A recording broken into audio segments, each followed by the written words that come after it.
Hello friends, all wherever you are. How's everyone? Welcome back, with me here. And on this occasion, I will open a trade on binary com using the even-odd strategy. Watch this video so that you all don't fail to understand this strategy.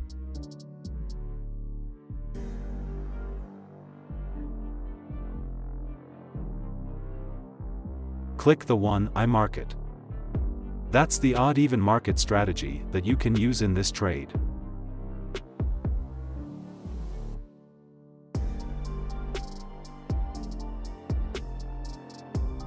Trading limits that you can use in this trade. Here I use a time duration of 4 ticks.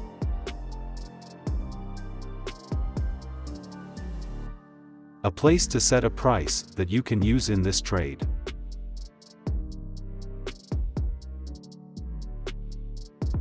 Start analysis when the clock is calculated at 00/30 seconds.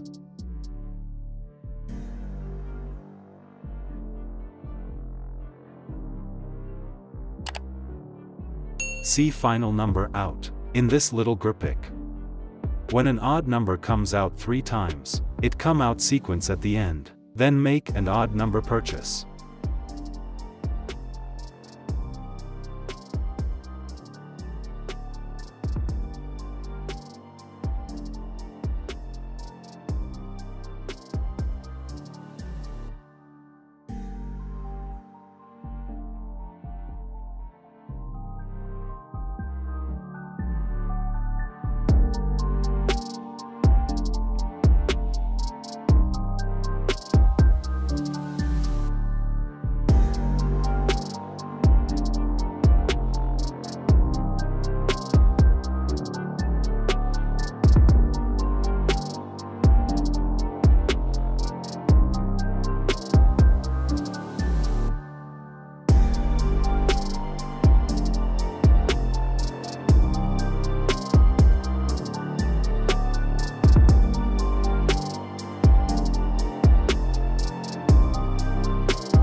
If there is a loss like this, then do compensation 1, 2, or up to 3 times compensation.